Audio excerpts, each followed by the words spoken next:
Good afternoon and welcome to a special as an unplanned edition of STARCAST from Planet Waves. I'm Eric Francis Coppolino, your friendly neighborhood astrologer, here with an edition of STARCAST that frankly I never ever imagined I would have to do. And the only reason I am happy to be here is because I am speaking to you. But besides that, that is it. We woke up this morning to the news that Trump sounds like he is getting ready to nuke Iran. He is threatening like that. He's calling for the killing of a whole civilization in terms of what he's going to do in reprisal if Iran does not accept some probably complete bullshit peace offer, quote-unquote peace offer. I would point out that it's only been about a month and a half since we were being led around and flogged with the murders of Renee Good and Alex Preddy. And that seemed like a big deal. And then one day, Feb 28, Trump and company decide they are going to launch an all-out bombing campaign on Iran with Israel.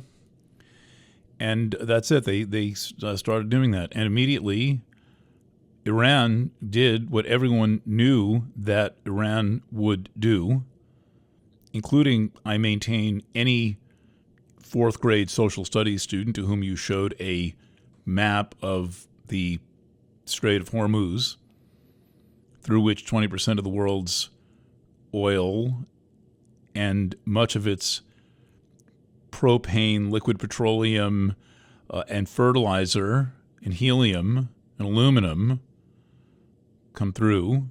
We're going to block it, and which they did. They blocked it immediately. It's not very big.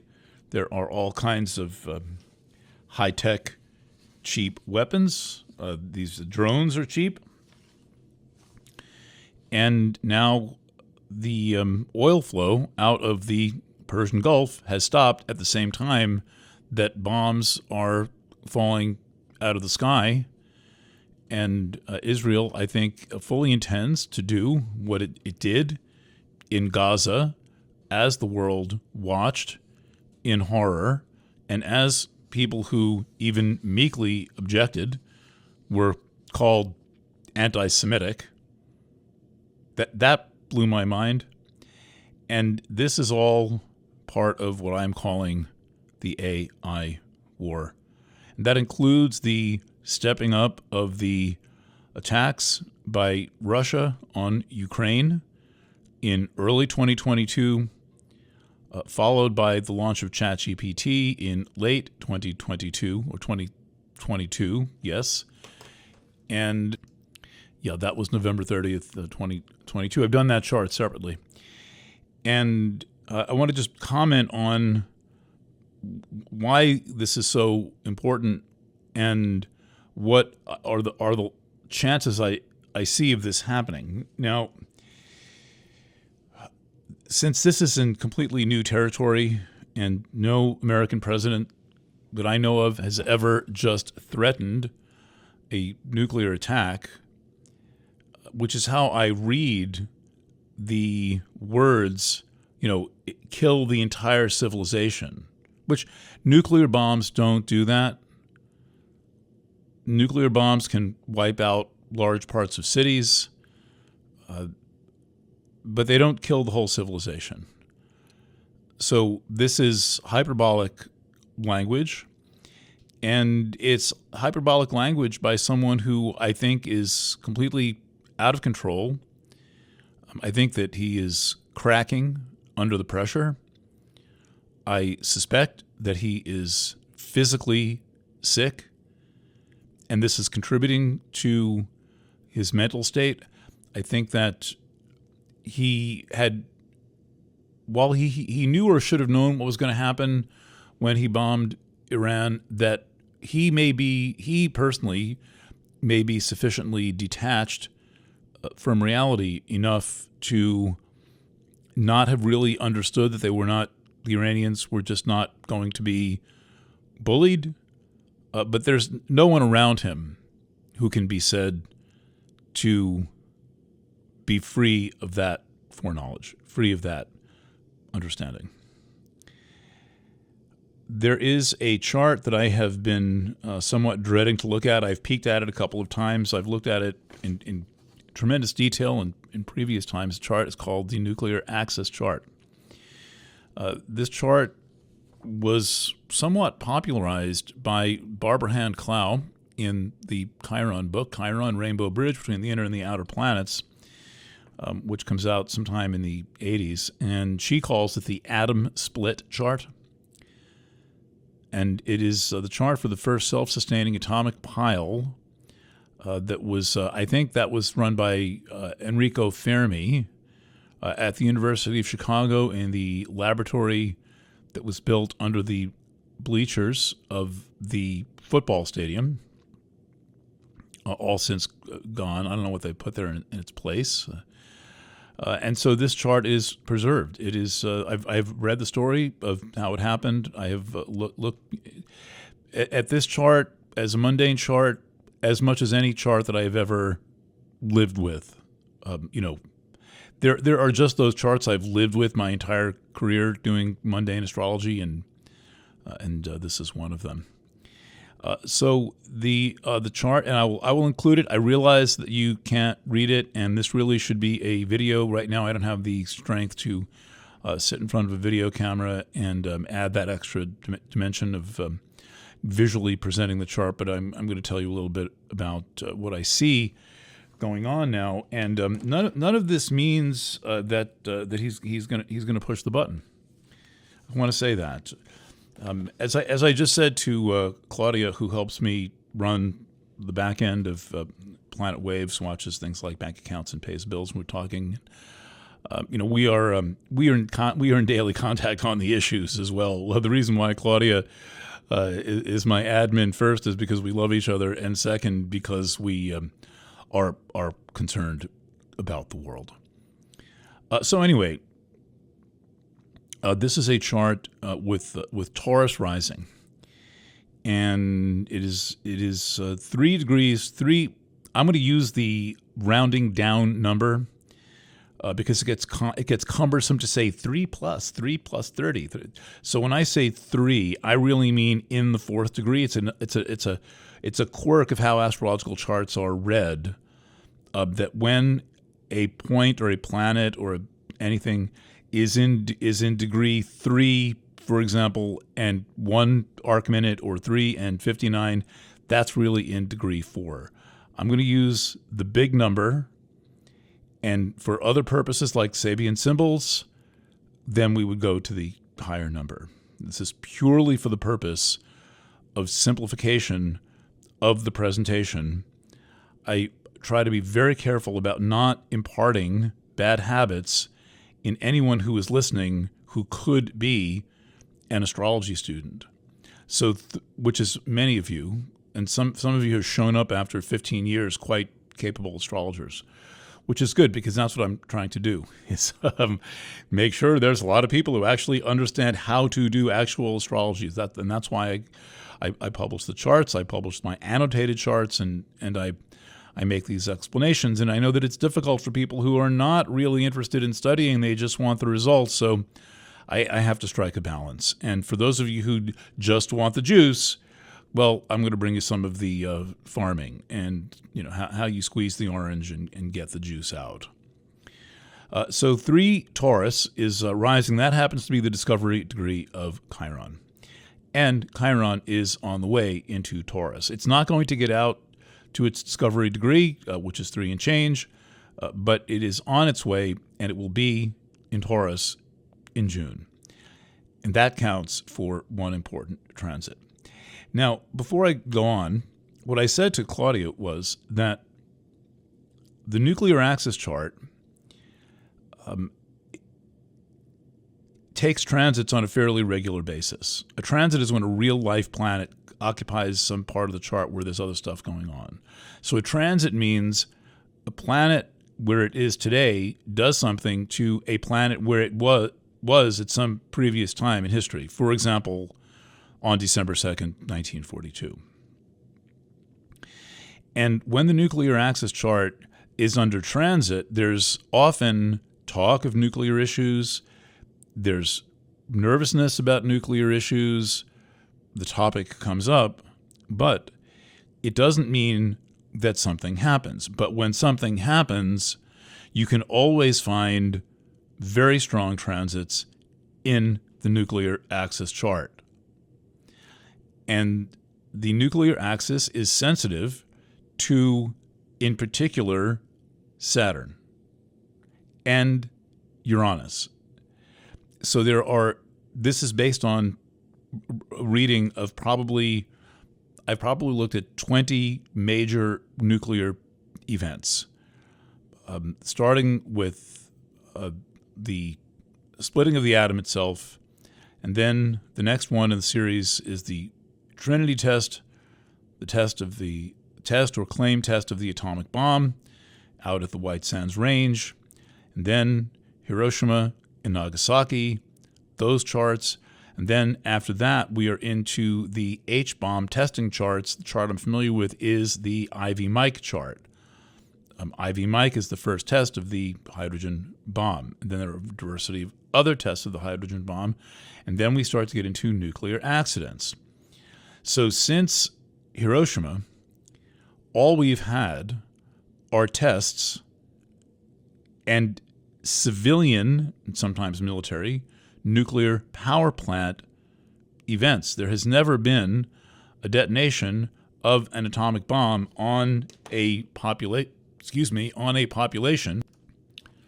since August of 1945, when Hiroshima and Nagasaki were bombed by the Americans.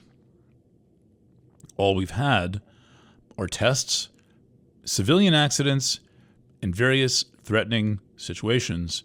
And we are in a threatening situation now.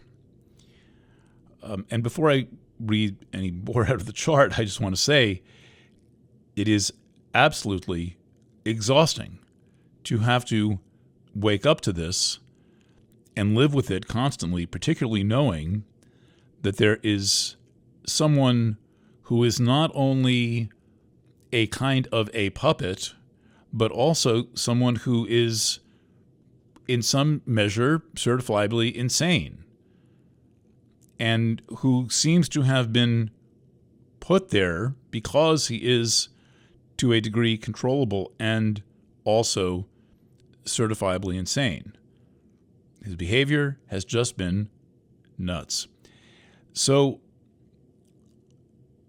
one last thing before I tell you a few things going on in this chart. We know that there are people who control the presidency. I believe J.P. Morgan bailed out the United States 3 times, and that there are always donors and bigwigs and honchos who control the president, some of them foreign, some of them domestic. But ultimately, the president is the constitutional officer. The president is the president and must make or approve of all decisions that are made. And so you cannot, therefore, blame any of this on someone else, because ultimately he is, by the books, responsible and also morally responsible. Now, a lot of good that gets you if somebody, Israel, nukes Iran, and then China nukes Israel, and on and on. Nuclear power, Pakistan, is in the discussion. I don't remember the story of how exactly Pakistan got nuclear bombs, but they have them. Okay, so let's talk about this chart a little bit. And I promise a video on this, and because I feel like I am very rarely getting through about these charts, a little cheerleading from the audience helps.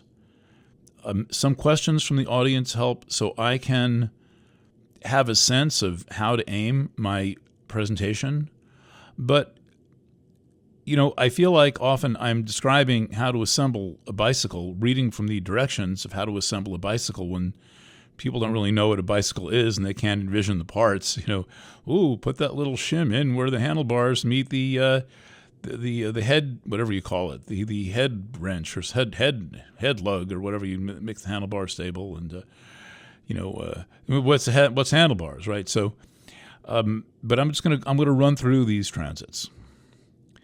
And there's a few of them. And I have never seen this chart under so many big transits at once. I am not worrying, for the most part, about inner planets or asteroids, although Mars becomes very active beginning Thursday and over the weekend.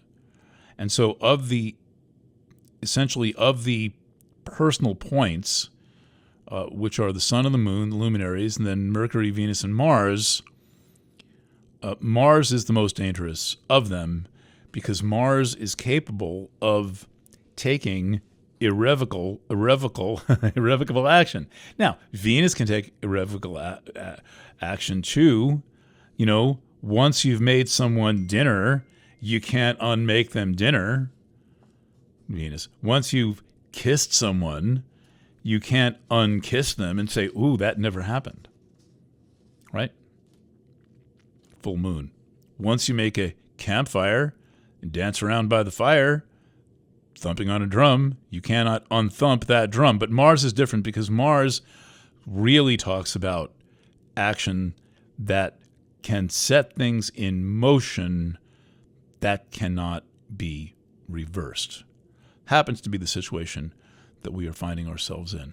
And I will link to this. I know I sometimes forget to link things. People don't usually remind me. My first reading of the chart from very early morning, March 1st, 2026, which I described the bombing of Iran, the chart looked like a murder-suicide chart. Okay, so we have Chiron is going to get into the ascendant. It's going to be there for about a year. And that is going to be part of the Chiron return of Chiron, by which I mean Chiron returning to the position in its orbit where it was on the day when it was discovered in 1977. Good Lord willing, I'll have much more to say about Chiron. The year is unfolding very quickly, and there are many ways the Chiron, working with Chiron, the concept, and Chiron transits could be very helpful in these deeply troubled times. So Chiron in the ascendant, moving into the ascendant of the nuclear axis chart. Next, Uranus is in Gemini in the nuclear axis chart, early Gemini, but the lunar nodes of the chart are in late fixed Aquarius and Leo. And Uranus is currently square the nodes of the nuclear axis chart. That is a turning point. When something is at 90 degrees to the lunar nodes, give or take 2 degrees. It depends on the chart, but let's just say give or take 2 degrees. I tend to use tight orbs because I use a lot of planets, and you have to know when you can set the matter aside and when you have to bring it in. In any event, Uranus is exactly square the lunar nodes to within 1 degree right now. Then it moves into Uranus, and we get the Uranus return of the nuclear axis chart. Uranus, the god Uranus, became the namesake of the metal uranium, which became the metal that was used in the Hiroshima and Nagasaki bombs. There were uranium bombs, enriched uranium bombs. And now we have Uranus making its return. And a little bit, well, it's going to take a little bit of time, but it's also going to be conjunct Saturn. It's going to take a while for Uranus to get out to 8 degrees of Gemini, but it's not going to take a long time to get out to 2 degrees of Gemini. And so we are experiencing the Uranus return. Next, Jupiter return is happening. Jupiter's currently at 16 or so Jupiter's at 24 in the nuclear axis chart. And there you go. Next, the nuclear axis chart is in its Pluto opposition. It is old enough. It is from 1942. People from born in the early 1940s and late 1930s are also in their Pluto opposition. That is kind of amazing. But we have a mutual Pluto transit in this chart. Pluto, opposite Pluto. It is a little shy of exact, maybe 3 degrees, but that's not very much. Okay, next. Chiron is at, it's at 2916 Leo. That is Trump's ascendant. That is his rising degree, technically called 30 Leo. I don't have Trump's chart in front of me. I have an article about it. But the nuclear axis chart picks at Trump like a scab. To have Chiron matching with his ascendant gives him the nuclear itch. And this is a guy who probably hasn't had an orgasm in 30 years. So he thinks maybe a wargasm will be more fulfilling. But I find it disturbing that, and I don't usually find Chiron disturbing, but this is a little weird that Chiron is in the last degree of Leo and his ascendant is in the last degree of Leo. A lot of you know this. That is the Sabian symbol, the degree symbol of an unsealed letter. All right, now we get into the real action in this chart. This chart is loaded up in early Libra. Galaxy M87, the supergalactic center. This is the Jupiter of galaxies. Can be dangerous at points because it represents an emotional blind spot. It is conjunct the Moon and Neptune. So the nuclear axis chart, the first splitting of the atom chart, the first self-sustaining atomic reaction, has a triple conjunction of a galaxy, the Moon, and Neptune. And so this is, of its own, wildly distorting. Wildly distorting. The entire nuclear enterprise is pure insanity.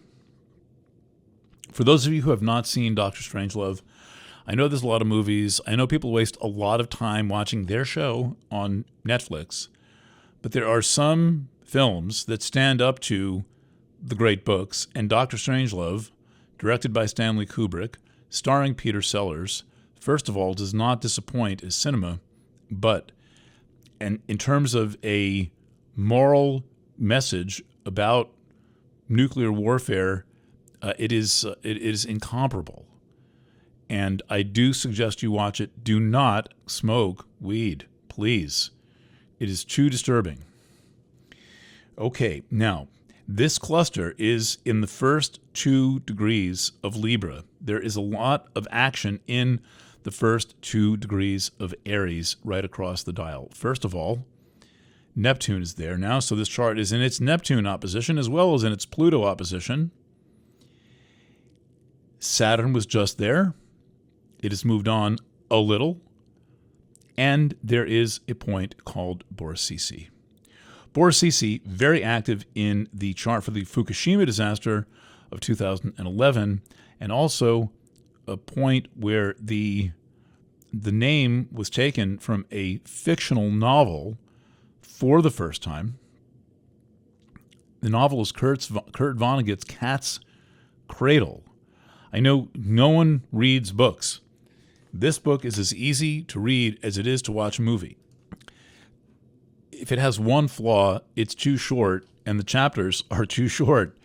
But it makes the point very well. And Borsisi represents all that Cat's Cradle cautions about, which is essentially the lies of science going out of control. And there is a metaphor in Cat's Cradle that covers various different global contamination or destruction scenarios, and that is Ice 9. Ice 9 is a fictional substance. There's a story behind it, but anyway, he didn't just make it up. It's a fictional substance that crystallizes water at basically room temperature. I think about 50, 55 degrees. So it'll freeze. If any Ice 9 gets into the world's oceans, it will freeze the world's oceans. That is his metaphor for chemical contamination, nuclear contamination. I think we've used it for as a metaphor for AI taking over. Now everywhere you go, there's an AI agent. Everything except planet waves that you touch and that you see, that you feel, that you hear, has been processed through some form of AI. And we are still sleepwalking through this one. So the M87 moon Neptune, this is indicated in blue. I've circled both sides of this opposition in blue. I'm going to put little arrows in so you can see it again. People tend to get dazed and confused. And I ask my clients to do things like, well, I know you can't read your chart, but please I'm going to send you a nice scan of it, and just please print it out and hang it over your desk or hang it on your refrigerator and just look at it and get familiar with it. That's what I'm doing with this chart. So we have this already disturbing sixth house, because it's sixth sign from the ascendant, sixth house, M87 moon Neptune. That's already delusional. It's already monstrously self-aggrandized, taking multiple transits at once.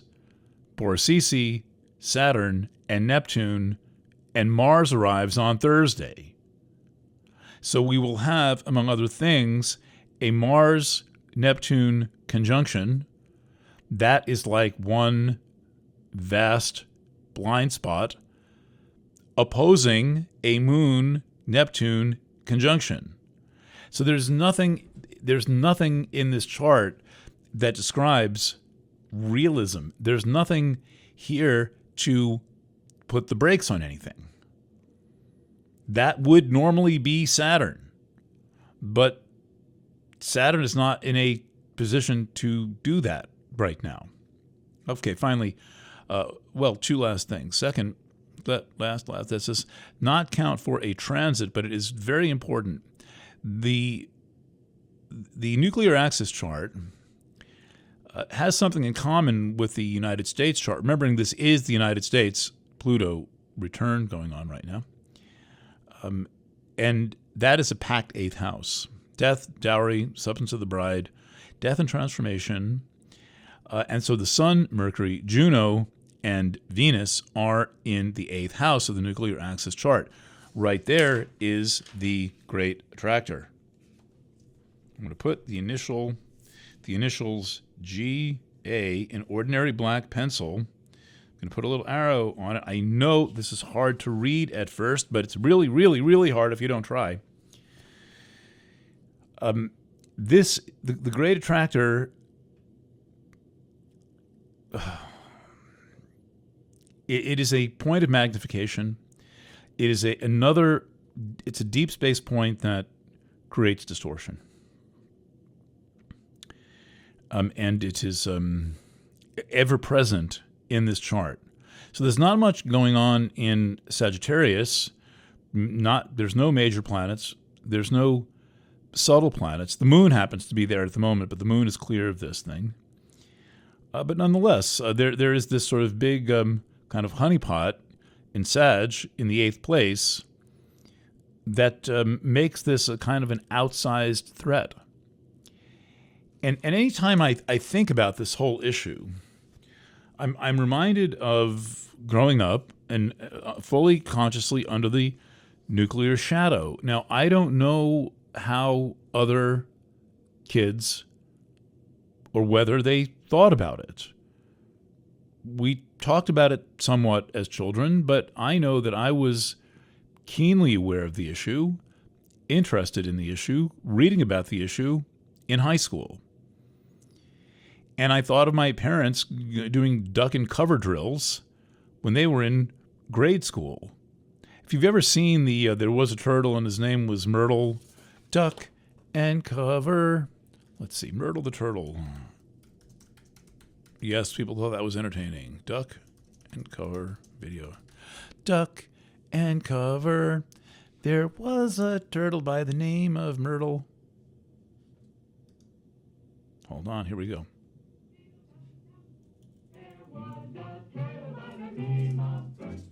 Oh, Bert, excuse me.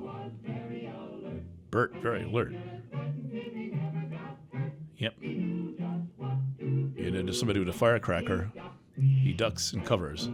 Duck, duck, duck, duck and cover. He did what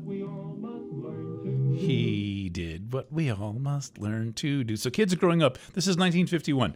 The kids are being terrorized and propagandized, and the nuclear bomb is described as a firecracker held by a monkey with a stick, and the firecracker is on a string, and Bert the turtle pulls his little head and feet into his shell, and everything's going to be fine. And then they have kids. The little boy riding his bike tackles a little girl and makes sure she's safe. And what does safe mean? Huddled on the ground for a nuclear bomb? So this is what our boomer parents grew up on.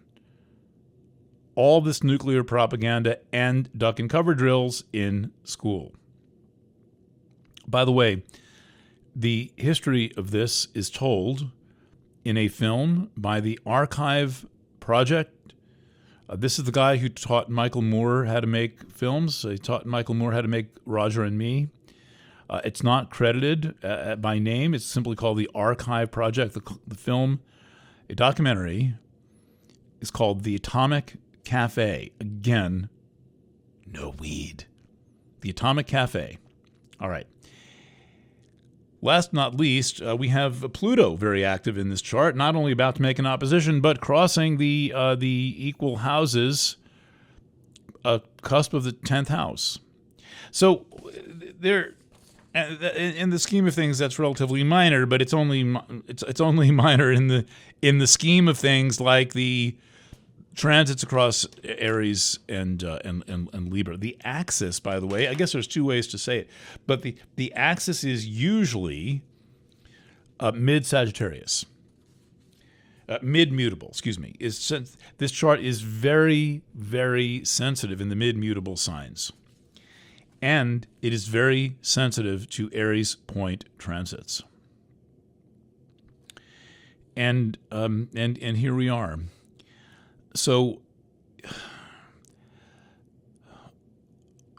if you are capable of doing your part to help hold this together, if you understand how to ask for the help that we need, please join me in asking for that help. This is clearly out of human hands. This is out of, I think, our... as quoting Lincoln, our poor power to add or detract, as he said in the Gettysburg Address. Every day that goes by, I can't believe that we have to even talk about this, and yet most people are not. And I do think that it is vitally important that we get this conversation going with loved ones, friends, and neighbors. There has to be a first step. There has to be a first step. And depending on how this works out, we are going to have a situation on our hands. And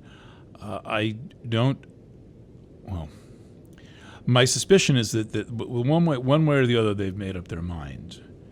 And the idea that Trump is under this constant irritant of Chiron from that nuclear chart in his ascendant, compelling him to be human, may work in our favor. It may bestow him with enough consciousness, because it's quite a radical symbol. That last degree of Leo is extraordinary. Trump has it rising. Chiron is there in the nuclear chart. It was very active in 2016 as Trump's progressed sun, progressed from Leo into Virgo during the election cycle. All right, I'm going to call it good. I will send this out to the Planet Wave Substack,